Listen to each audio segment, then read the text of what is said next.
Mr. Klein's Story Time. Hello, my name is Mr. Klein. I've been an elementary school teacher for almost 30 years, and I love reading stories to young people just like you. In fact, I've got a great story that I'd like to share with you right now. So let's get started. Corduroy by Don Freeman. Corduroy is a bear who once lived in the toy department of a big store. Day after day he waited with all the other animals and dolls for somebody to come along and take him home. The store was always filled with shoppers buying all sorts of things, but no one ever seemed to want a small bear in green overalls. Then one morning a little girl stopped and looked straight into Corduroy's bright eyes. "Oh, Mommy," she said, "look, there's the very bear I've always wanted." "Not today, dear," her mother sighed. "I've spent too much already. Besides, he doesn't look new. He's lost the button to one of his shoulder straps." Corduroy watched them sadly as they walked away. "I didn't know I'd lost a button," he said to himself. "Tonight I'll go and see if I can find it." Late that evening, when all the shoppers had gone and the doors were shut and locked, Corduroy climbed carefully down from his shelf and began searching everywhere on the floor for his lost button. Suddenly, he felt the floor moving under him. Quite by accident, he had stepped onto an escalator, and up he went.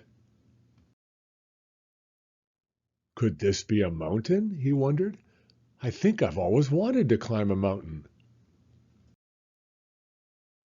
He stepped off the escalator as it reached the next floor, and there, before his eyes, was a most amazing sight. Tables and chairs and lamps and sofas, and rows of beds.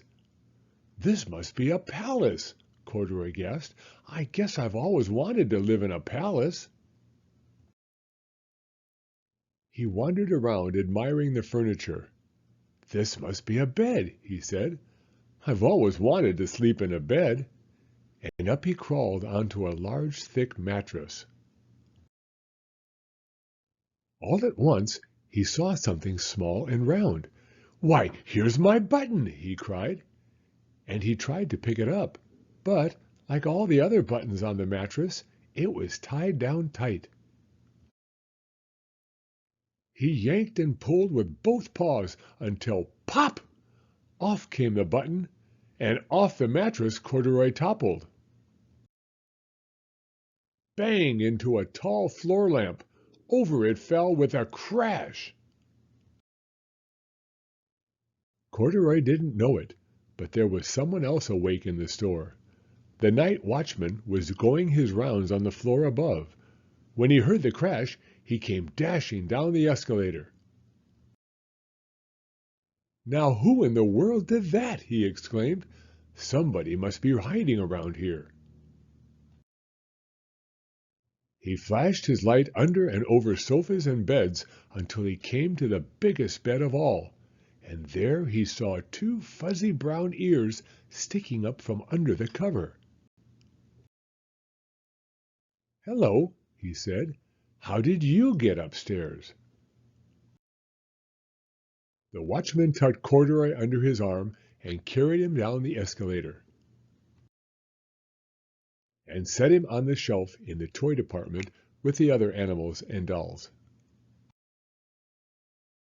Corduroy was just waking up when the first customers came into the store in the morning, and there, looking at him with a wide, warm smile, was the same little girl he'd seen only the day before.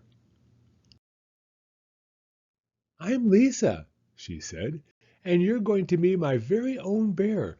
Last night I counted what I've saved in my piggy bank, and my mother said I could bring you home." "Shall I put him in a box for you?" the saleslady asked.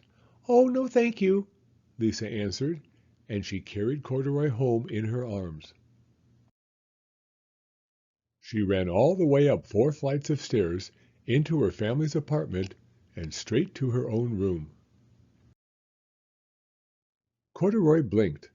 There was a chair and a chest of drawers, and alongside a girl-sized bed stood a little bed just the right size for him.